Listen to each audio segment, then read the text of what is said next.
सुप्रभातम। एक बार पुनः है मैं अरुण कुमार शर्मा छंद शास्त्र के द्वितीय भाग में ज्ञान वैविध्य चैनल के माध्यम से आपका स्वागत करता हूँ। प्रथम छंद शास्त्र का जो प्रथम भाग था उसमें हमने छंद शास्त्र का सामान्य परिचय, छंद शास्त्र के आचार्य, छंद शास्त्र के आचार्य की रचना, अन्य जो कवि हैं जिनका छंद शास्त्र में योगदान रहा है उनकी रचनाओं के बारे में अध्ययन किया तथा कुछ अलग छंदों के बारे में भी हमने ज्ञान प्राप्त किया या उनके बारे में अध्ययन किया। आज उससे आगे जो हमारे छंद हैं उनका हम पहले परिचय देते हैं आपको। सबसे पहला जो छंद है वो है मंदा क्रांता। द्वितीय जो छंद है वो है शार्दुल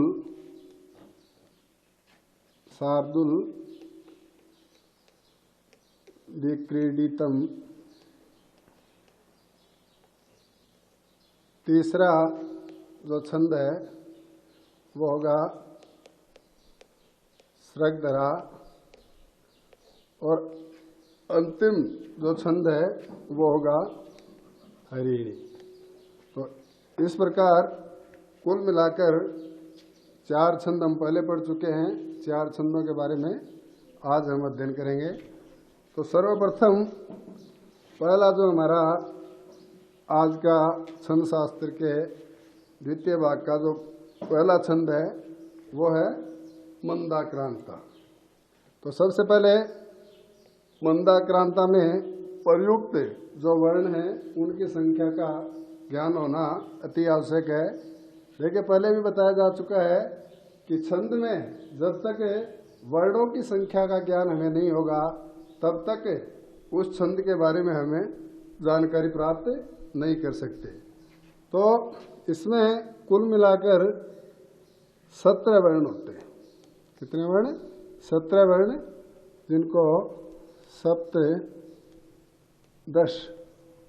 कहा जाता है संस्कृत में। और इसमें जो यति है वो यति जो होती है वो होती है पहले 4 वर्ण, बाद में 6 वर्ण और उसके बाद में 7 वर्ण। इस प्रकार कुल वर्ण हो गए 17 हैं। इसके बाद में हम सबसे पहले इसका लक्षण लिखते हैं मंदाक्रांता का। तो लक्षण होगा मंदाक्रांता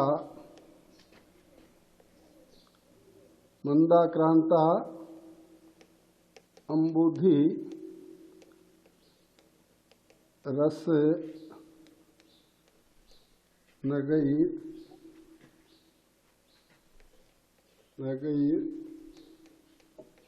मोभनो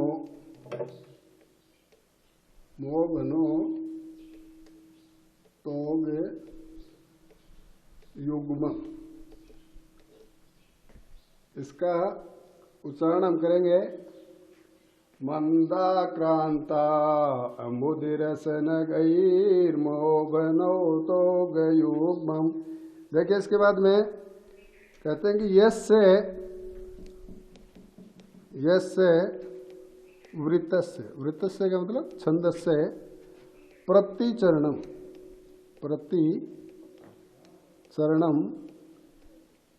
कर्मशः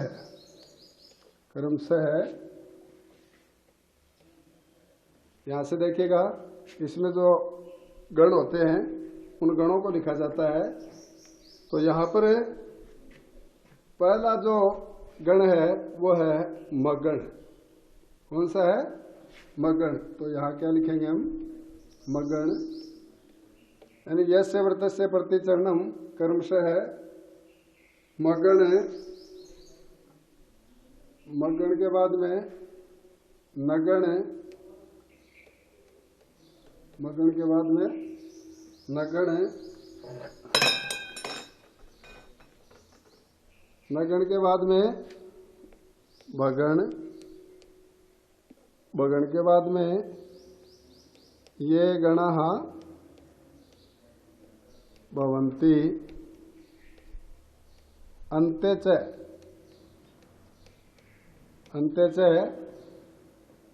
द्वौ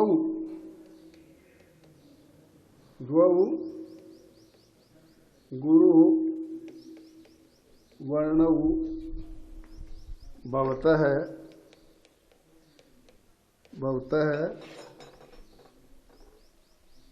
तत् मंदाक्रांता वृत्तं भवति। तत् मंदाक्रांता वृत्तं भवति। अत्र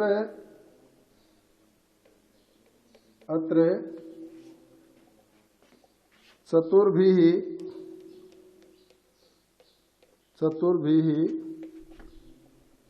यानी 4 मात्राएं, षड्भिः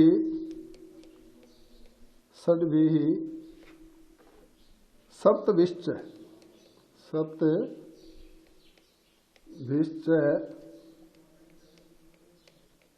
वर्णैः यतिः भवति। अर्थात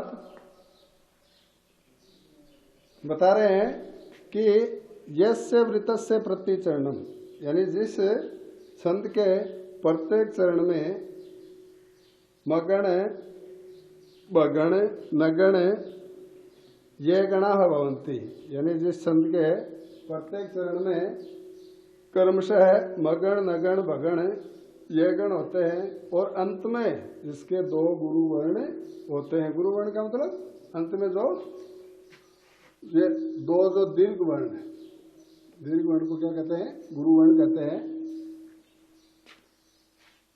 वह मंदाक्रांता छंद होता है और इस छंद में 4, 6 और 7 वर्णों के बाद में यति होती है। इसके पश्चात हम इसका जो उदाहरण है वो देखेंगे। तो उदाहरण में उदाहरण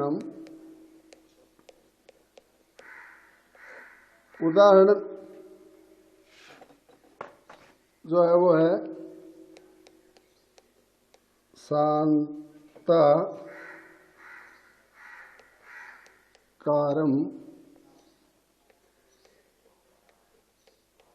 भुजगशयनं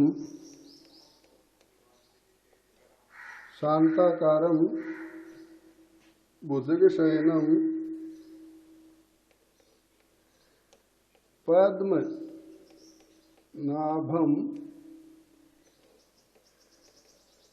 सुरेशम, पद्मनाभम सुरेशम। अब देखिएगा, शांताकारम भुजगशयनम पद्मनाभम सुरेशम। सबसे पहले इसमें हम लघु और गुरु लगाते हैं। तो ये दीर्घ वर्ण है, इसलिए यहाँ पर गुरु वर्ण होगा। उसके बाद में ता है, वो भी दीर्घ है, का और रम। ये जो यहाँ पर चारों जो वर्ण है वो दीर्घ हैं, इसलिए यहाँ पे दीर्घ का निशान आएगा। उसके बाद में भू है, उसमें आई का चिन्ह आएगा, जय गय स न, और ये दीर्घ वर्ण है इसलिए यहाँ पे गुरु हो गया। उसके बाद में पद्मनाभम, तो प के बाद में दयालंत यानी अर्धवर्ण है तो दीर्घ हो गया, तो यह दीर्घ गुरु का। उसके बाद में लघु गुरु, गुरु लघु गुरु और गुरु। इस प्रकार से हम इसमें लघु गुरु का प्रयोग करेंगे। उसके बाद में प्रथम 4 चरणों में प्रथम चरण में लघु गुरु लगाने के बाद में 3 जो बाकी चरण हैं उनको हम लिखते हैं। तो शांताकारं भुजगशयनं पद्मनाभं सुरेशं विश्वाधारं गगन सदृशं मेघ वर्णम शुभांगम, मेघ वर्णम शुभांगम। तृतीय जो चरण है वो है लक्ष्मीकांतम कमल नयनम। देखिएगा, प्रसिद्ध श्लोक है, आपने पहले भी से सुना होगा, पढ़ा होगा, याद भी होगा। लक्ष्मीकांतम कमल नयनम योगी विद्यानगम्यम, योगी विद्या न गम्यम वंदे विष्णु, वंदे विष्णु भव भयहरम, भव भयहरम सर्वलोकैकनाथम, सर्वलोकैकनाथम।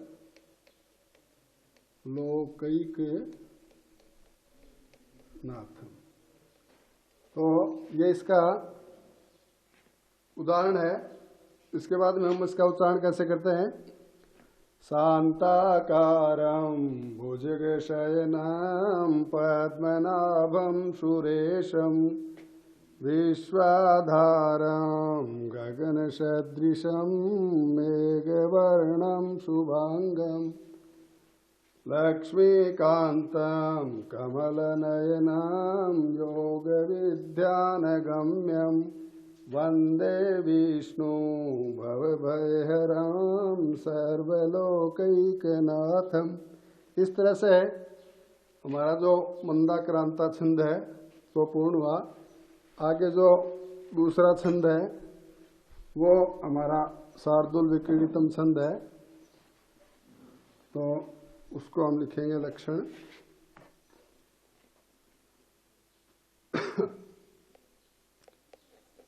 शार्दुल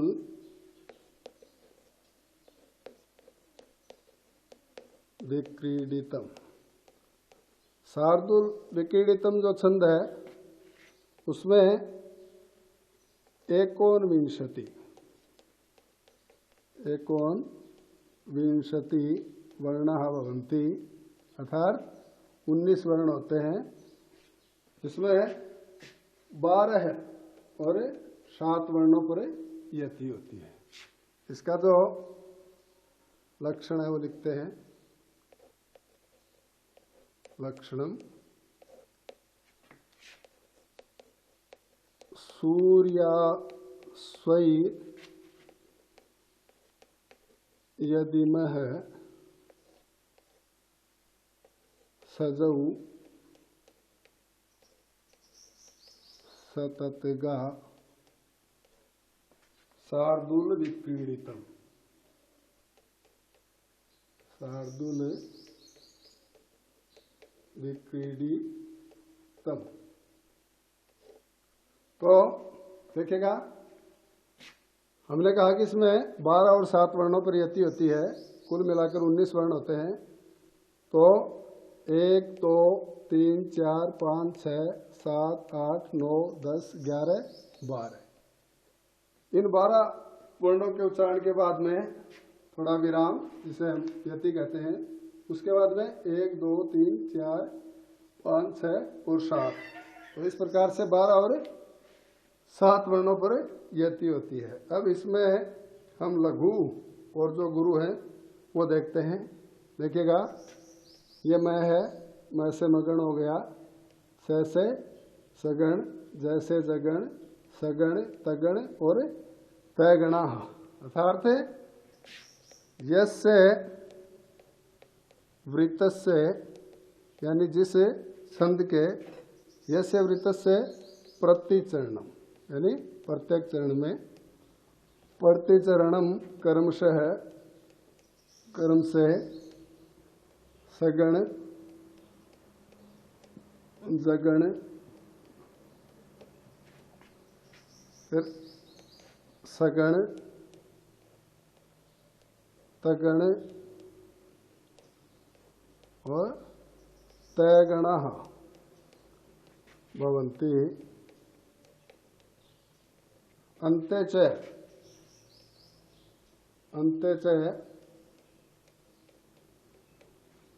गुरुद्वयम् अन्ते च एकः गुरुवर्णं भवति। अन्ते च एकः गुरुः वर्णः भवति। तत् शार्दूल विक्रीडितं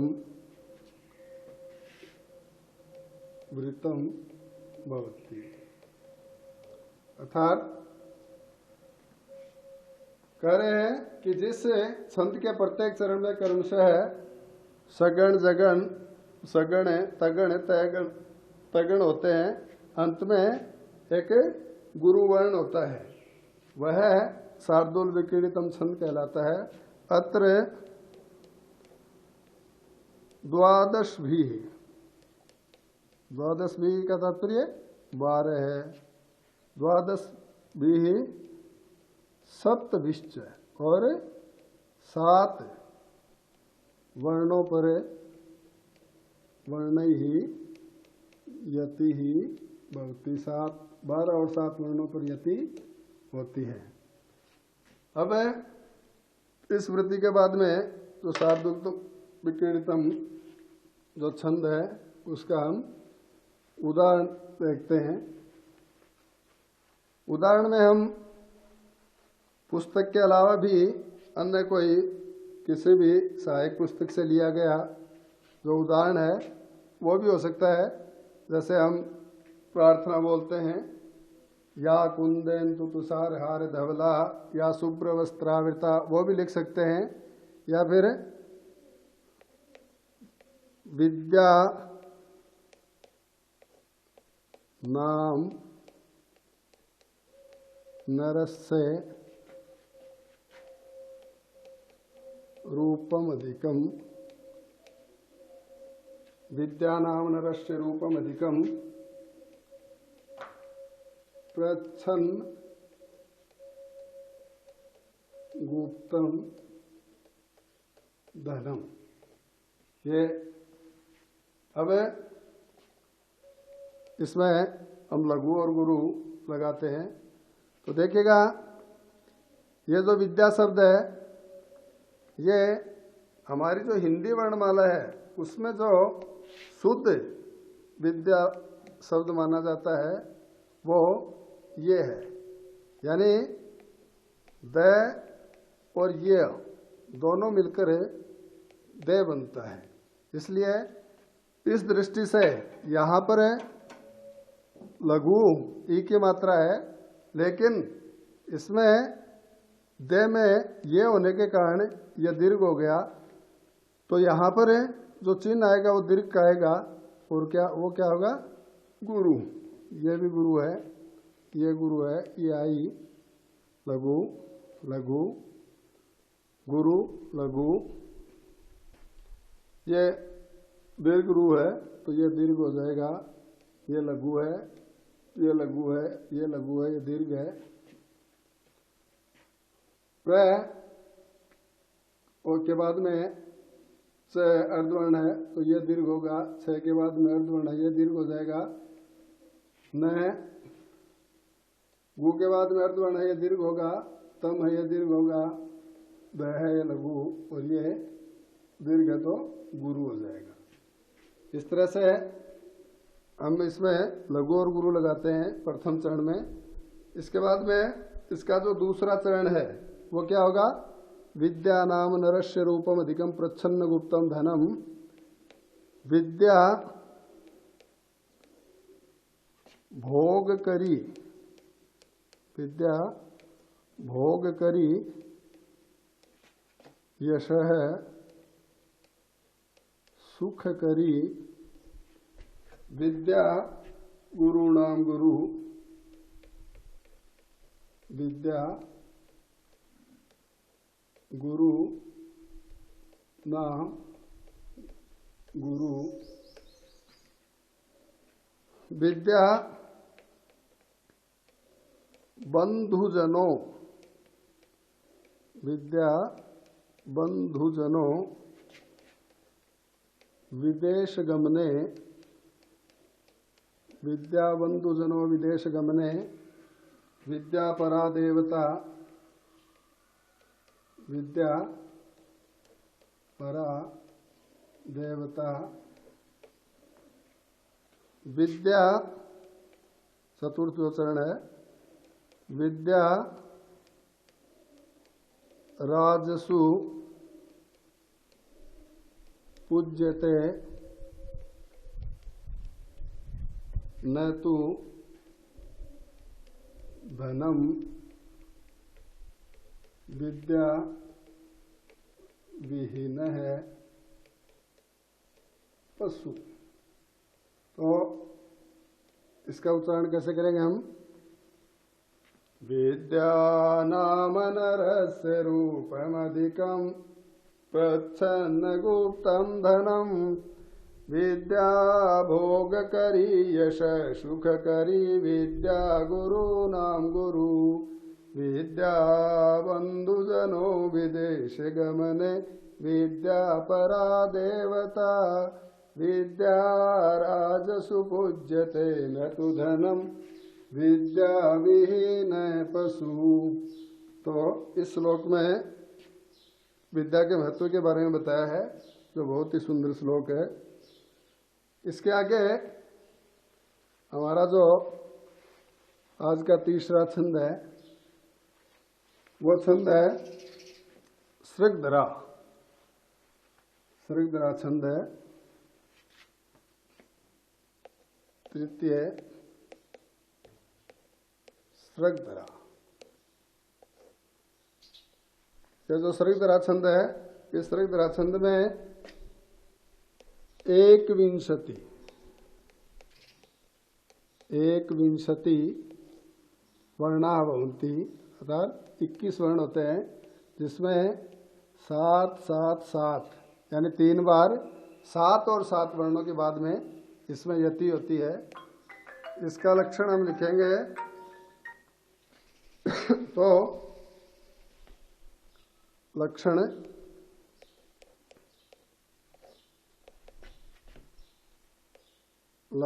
इसका मृभ्नैर्यानां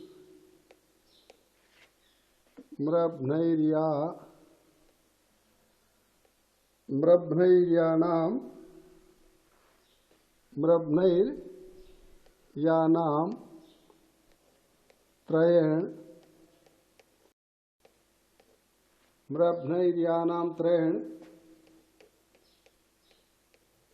त्रिमुनियतियुता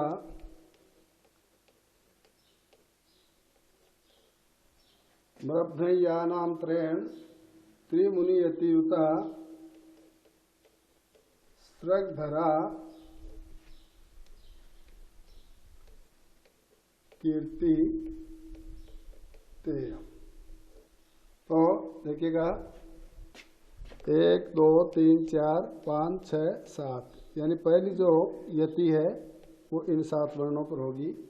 उसके बाद में 1 2 3 4 5 6 7 दूसरी जो यति है वो इन 7 वर्णों पर होगी, और तीसरी जो यति है वो 1 2 3 4 5 6 और 7 यानी इन 7 वर्णों पर होगी।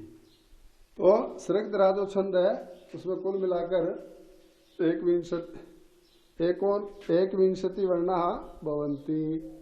तो प्रत्येक 7 वर्ण के बाद में इसमें यति होती है। इसके बाद में इसका जो लघु और गुरु है वो हम देखते हैं। तो इसमें देखिएगा मगण है, रगण है, भगण है, नगण है, यगण है और ये गणः भवति। ये गणः भवति तथा अन्ते च एक है लघु वर्ण भवति तत्वितम मंदाक्रांता इति उच्यते। लिखेंगे हम यहाँ यस्य छंदस्य प्रतिचरणम कर्मशः यस्य वृत्तस्य प्रतिचरणम कर्मशः मगण रगण बघण यगण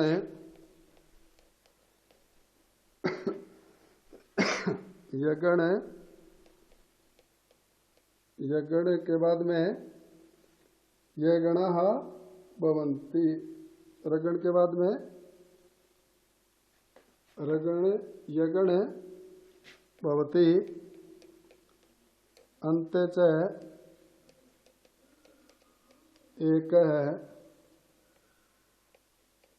लघु कीर्तितेयम अन्ते च एक गुरुवर्ण है भवति।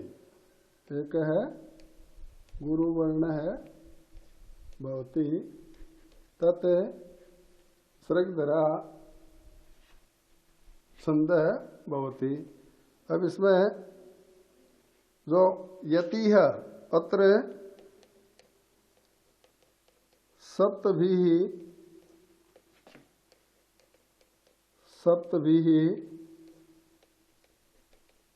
सप्तभिश्च वर्णैः यति भवति। यानी इसमें सात और 7 वर्णों पर यति होती है। इसका उदाहरण देखेंगे।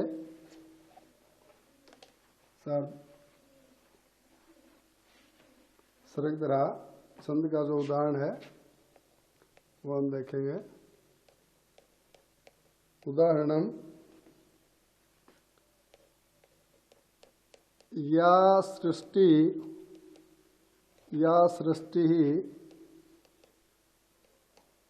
सृष्टु राध्या या सृष्टि सृष्टुराध्या वहति विधिहुतम वहति विधिहुतम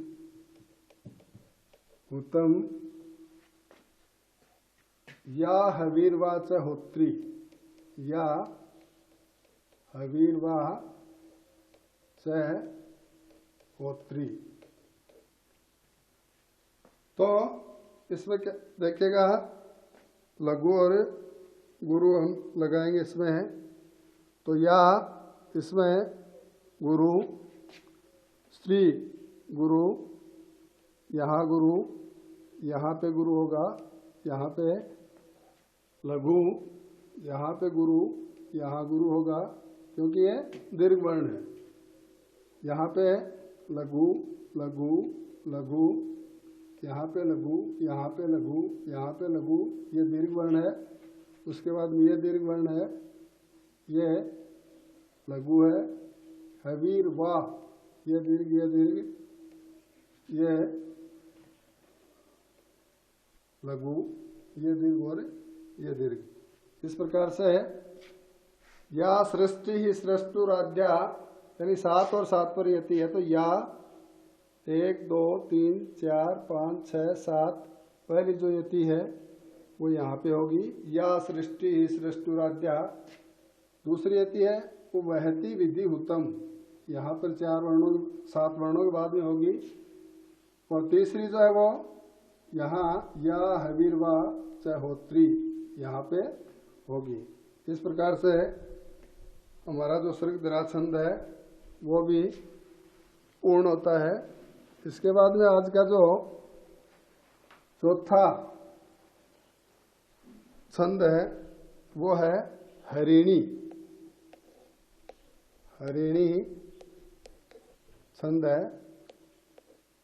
इस छंद में कुल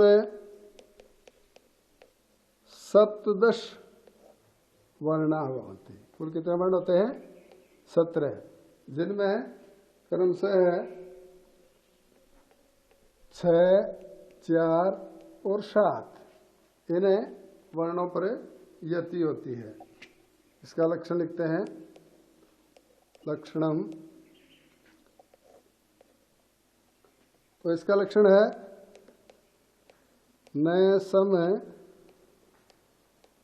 रसला गह, नए सम रसला गह षड्वेदई वेदई वेदई हयैहि हरिणी मता। तो नए सम रसला देखिएगा 1, 2, 3, 4, 5, 6। पहली जो यति है वो इन्हें 6 वर्णों पे होगी। दूसरी यति गह षड्वेदई ही, रेखा विच्छेद करने पर विसर्ग हो जाएगा, तो इसका उच्चारण क्या होगा? गह षड्वेदई ही। ये यहाँ पर पहले यति, फिर इन 4 वर्णों पे दूसरी, और आगे के 1, 2, 3, 4, 5, 6, 7, ये जो 7 वर्ण हैं इन पे यति होगी। इसके बाद में देखिएगा यस्य छंदस्य प्रतिचरणम, यानी जिस छंद के प्रत्येक चरण में नगण सगण, देखिएगा नगण सगण मगण रगण रगण रगण सगणः सगणः भवति। अन्ते च एक, अन्ते च एकः गुरुवर्ण है, गुरुवर्ण है भवति। तत् हरिणी हरिणी छंद भवति। अर्थात कह रहे हैं कि जिस छंद के प्रत्येक चरण में नगण सगण भगण रगण और सगण होते हैं, अंत में जिसके गुरु वर्ण होता है वह छंद हरिणी छंद कहलाता है। और इसमें अत्र षड भी यानी 6, चतुर्भी यानी 4, और सप्तभिश्च और 7 पर यति ही, यति सप्तभिश्च वर्णै ही, सप्तभिश्च वर्णै ही, वर्णों पर यति ही, यति भवति यानी होती है। इसके बाद में हम इसका उदाहरण देखते हैं। हरिणी छंद का जो उदाहरण है वो है उदाहरणम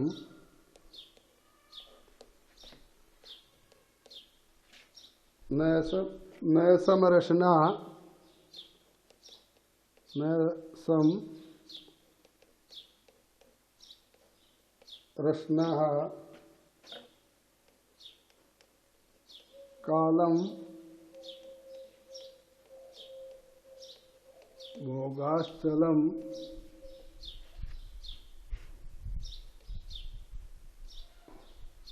भोगाश्चलम घन यौवन। अब इसमें नैशम रचना उसी तरह 4 6 4 7 वर्णों पर यति करते हुए अब इसमें हम लघु और गुरु लगाते हैं। तो कहते हैं यस्य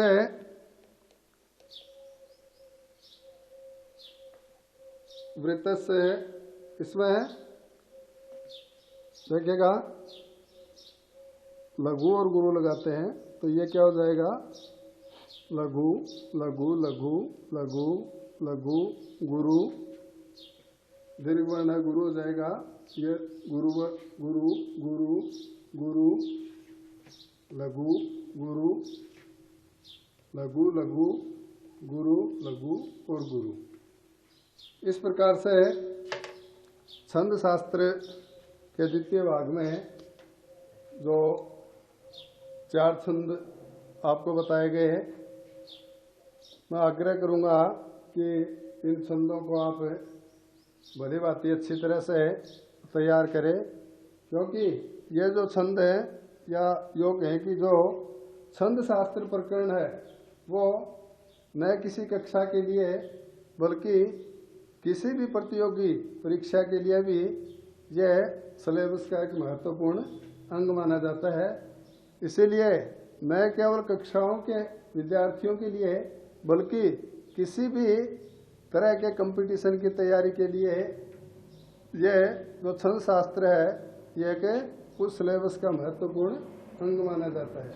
इसलिए मेरा सभी से आग्रह है कि अधिक से अधिक इसे टॉपिक का या प्रकरण का अध्ययन करें और आने वाले जो प्रतियोगी परीक्षाएं हैं उसमें आप सफलता को प्राप्त करें।